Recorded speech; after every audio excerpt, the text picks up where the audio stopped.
भूतिया हवेली का रहस्य। गांव के बाहर एक पुरानी हवेली थी जिसके बारे में कई डरावनी कहानियां प्रचलित थीं। कहते थे कि वहां रात के अंधेरे में अजीब आवाजें आती थीं, कभी किसी के हंसने की, कभी किसी के चीखने की। वहां जाने की हिम्मत कोई नहीं करता था। रात का आतंक। एक रात विजय और उसके दोस्त रमेश ने शर्त लगाई कि वे उस हवेली में पूरी रात बिताएंगे। गांव के लोगों ने उन्हें बहुत रोका, पर दोनों ने हंसते हुए कहा, भूत वूत कुछ नहीं होते, ये सब मन का वहम है। रात के 12 बजे दोनों हाथ में टॉर्च लेकर हवेली में घुसे। हवेली के अंदर घना अंधेरा था, जाले हर कोने में लटक रहे थे और वहां एक अजीब सी सड़ी गली बदबू फैली थी। हवा में ठंडक थी और अचानक खिड़कियां जोर जोर से हिलने लगीं।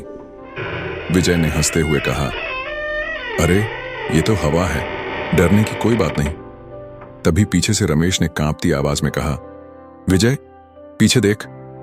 विजय ने धीरे से गर्दन घुमाई और जो उसने देखा उसके होश उड़ गए। एक सफेद साड़ी पहने हुए और बिखरे बालों वाली औरत सामने खड़ी थी। उसकी आंखें खून जैसी लाल थीं और चेहरा झुलसा हुआ था। उसके होंठों से खून टपक रहा था। औरत ने धीमे स्वर में कहा, तुम यहां क्यों आए हो? विजय और रमेश ने पीछे हटने की कोशिश की, लेकिन उनके पैर जैसे जमीन से चिपक गए थे। औरत के चेहरे पर एक भयानक मुस्कान थी। तभी रमेश चिल्लाया, भागो, और दोनों जान बचाकर भागने लगे। लेकिन जैसे ही उन्होंने दरवाजे की ओर दौड़ लगाई, दरवाजा अपने आप बंद हो गया। औरत हवा में तैरते हुए उनके पास आ गई। उसने विजय का हाथ पकड़ लिया। विजय चीख पड़ा, छोड़ो मुझे। औरत ने हंसते हुए कहा, अब तुम मुझसे बच नहीं सकते, मैं तुम्हारी आत्मा ले जाऊंगी।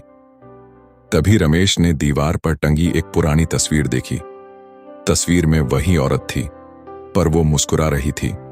उसके नीचे लिखा था, शांति देवी, जिसने इस हवेली में आत्महत्या की थी।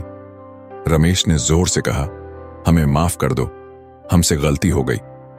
औरत का चेहरा अचानक गुस्से में बदल गया। उसने जोर से चीख मारी और हवेली की खिड़कियां टूटने लगीं। रमेश ने विजय का हाथ पकड़ा और दरवाजे की ओर भागे। इस बार दरवाजा खुल चुका था। जैसे ही दोनों बाहर निकले, हवेली के अंदर से एक दिल दहला देने वाली चीख सुनाई दी। जब उन्होंने पलटकर देखा तो हवेली धीरे धीरे जमीन में समा रही थी और हवा में सिर्फ एक आवाज गूंज रही थी, तुम बच नहीं सकते। अगले दिन का रहस्य। अगले दिन जब गांव के लोग वहां पहुंचे तो वहां हवेली का नामो निशान भी नहीं था। विजय और रमेश पूरी रात बुखार में पड़े रहे। उन्होंने जो देखा था वो किसी से नहीं कह पाए, लेकिन विजय के हाथ पर आज भी एक जला हुआ निशान था, ठीक उस जगह जहां भूतनी ने उसका हाथ पकड़ा था।